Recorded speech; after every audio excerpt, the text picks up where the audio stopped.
क्या सोच रही हो सरिता? अभी तुम्हें यही रहना है या अपने घर चलना है? बेटे के मुंह में लगता है पागल हो गई हो। अरे इनका क्या है, ये तो अब बस पत्नी और बच्चों में ही अपना परिवार समझते हैं। माँ बाप तो इन पर बोझ हो गए हैं। हजार दफे कहा है चुपचाप अपने ही घर में रहते हैं। पेंशन मिलता ही है, हमारा गुजारा आराम से हो जाएगा। पत्नी सरिता के हाथ को थामे दिनेश बाबू बोल रहे थे। ऐसे कैसे इन्हें इस हाल में छोड़कर जा सकते हैं जी? थोड़ा तो सोच कर बोलिए। जाने दीजिए ना, बहू की बात का क्या बुरा मानना। जब बेटा ही ना समझे, पर हम तो माँ बाप हैं ना। बेटा बहू को छोड़ भी जाएं, पर इन 3 साल की पोती को तो नजर भर देखिए। और फिर 2 महीने का पोता भी तो है। अरे बेटा बहू ना समझ हैं, पर हम तो समझते हैं ना। अपनी पोती को गोद में बिठाकर खिलाती हुई सरिता जी बोली। कह रहा हूँ सरिता, देखना जिस दिन ये दोनों अब हमें कुछ बोलें, उस दिन तुम अपना सामान बांध कर मेरे साथ आगरा चल चलोगी। एक तो हैदराबाद में कोई पहचान का है नहीं, बस घर में पड़े रहो। दिनेश बाबू सख्त लहजे में बोले। अच्छा बाबा, धीरे धीरे बोलिए ना, बहू सुन लेगी।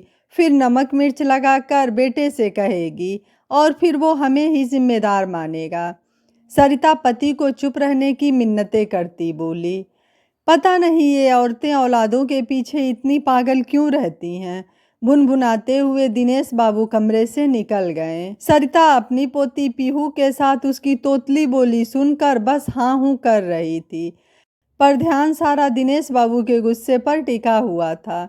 कितने जतन से बेटे को पढ़ाया लिखाया, वो अच्छी सरकारी नौकरी पर लग गया था।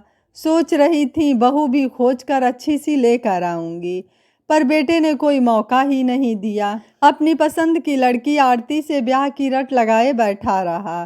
आरती देखने में हूर की परी तो नहीं थी, पर एक नज़र में किसी को अच्छी लग सकती थी। दिनेश बाबू इस शादी के खिलाफ थे, पर सरिता के कहने पर रजामंदी दे दी थी। बहू को स्वीकार करने में उन्हें साल भर लग गए, वो भी बस इसलिए कि सरिता अपने बेटे की पसंद का ही करती आई थी, तो शादी का फैसला कैसे नहीं मानती। बेटा हैदराबाद में नौकरी करता था, शादी के बाद आरती के साथ वहीं चला गया। बेटा बहू कभी कभी आते, कुछ दिन रहते चले जाते। आरती जब भी आती, घर में कितने किराएदार हैं, कितने पैसे आते हैं, और सब कुछ की जानकारी लेती रहती थी। वक्त गुजरता गया और एक बेटी भी आ गई। आलोक पूरी तरह आरती के रंग में रंगने लगा था। वो जो बोलती वैसा ही कहता और करता। अभी 2 महीने पहले ही दूसरे बेटे के जन्म से पहले सरिता और दिनेश बाबू को आलोक ने आने के लिए कहा था। यूं तो आरती के माता पिता भी अक्सर बेटी के घर आ जाया करते थे। बच्चे के जन्म से पहले वो चले गए, बस इसलिए कि बेटी को बड़े अस्पताल में जाकर बच्चे को जन्म देना था, जिसका खर्चा बहुत आता। आलोक खर्च तो कर सकता था, पर आरती ने कहा अपने मम्मी पापा को यहाँ बुला लो, तो हमारे खर्च में हम उनसे पैसे मांग सकते हैं। बस पत्नी की बात में आकर आलोक ने सरिता और दिनेश बाबू को बुलवा लिया था। सरिता अपनी पोती के साथ आरती का भी पूरा ध्यान रख रही थी। बच्चा होने के बाद ये चाहिए वो चाहिए करके सरिता और दिनेश बाबू से बहुत सारे पैसे ले चुके थे। एक दिन तो हद ही कर दी आरती ने। सरिता रसोई में काम कर रही थी, उसे आलोक और आरती की आवाज़ सुनाई दी। उस वक्त दिनेश बाबू बाहर पोती को टहलाने गए हुए थे। आलोक, हमारे खर्चे बहुत बढ़ गए हैं, तुम ऐसा करो मम्मी पापा से बोलो जो आगरा वाले फ्लैट का किराया आता है वो हमें दे दिया करें, और पेंशन के पैसे भी। हमारे पास रह रहे हैं तो उनके खाने पीने और पापा जी की दवाओं के पैसे इतने लगते हैं, वो हमें दे दिया करें। सरिता के हाथ ये सुनते ही काम करते करते कांपने लगे और पैर लड़खड़ाने लगे थे, पर आलोक की बात से वो संभल गई थी। कमाल करती हो तुम भी, मम्मी पापा के खाने पीने के पैसे लूँगा, वो हमारे बच्चों को जो देना चाहे दें, मैं कुछ नहीं कहने वाला, कहकर आलोक ऑफिस चला गया था। सरिता तो सुनकर दंग रह गई थी। उसे तो अंदाज़ा भी नहीं था कि पोती को लेकर दिनेश बाबू घर आ गए थे और सारी बातें सुन चुके थे। इसी बात को लेकर दिनेश बाबू सरिता पर गुस्सा कर रहे थे। उस दिन तो सरिता ने दिनेश बाबू को शांत कर दिया था। रविवार का दिन था, सब बैठकर खाना खा रहे थे। आरती ने कहा, मम्मी पापा जी, आप लोग बहुत वक्त से यहाँ पर हैं, जानते ही हैं हमारे 2 बच्चे हो गए हैं, अब हमारे खर्चे भी बढ़ गए हैं, आप लोगों का भी खर्चा होता है, आप हमें अपने खाने का खर्च दे दिया करें तो हमें सहूलियत होगी।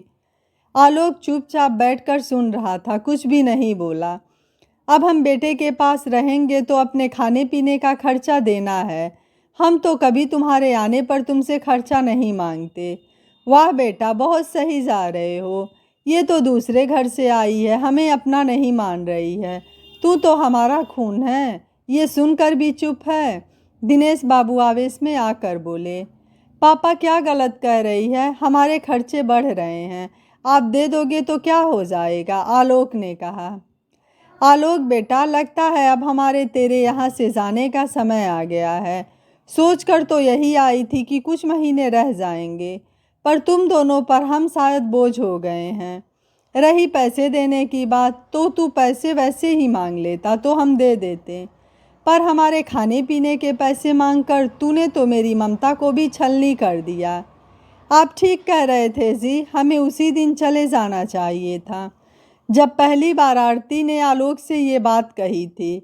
मुझे माफ़ कर दीजिए जी, बेटे के मुंह में आज आपको यूं बातें सुननी पड़ी।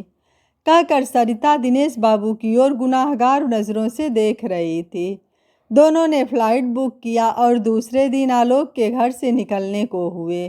तभी आलोक उनके पास आकर माफ़ी मांगने लगा।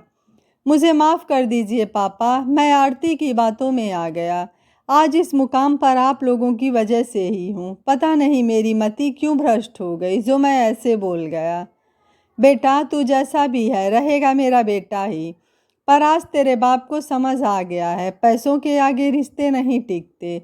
रही तुम्हें पैसे देने की बात, तो जो तुम कह रहे हो ज़रूरत बढ़ गई है, तो मैं हर महीने कुछ रकम पोती के नाम जमा करता रहूँगा।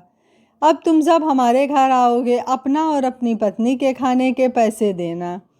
जो तमाचा तुमने हम दोनों के मुंह पर मारा है, ये तमाचा किसी और को ना मिले। कहकर दिनेश बाबू सरिता का हाथ पकड़े और कैब में बैठकर एयरपोर्ट की ओर चल दिए।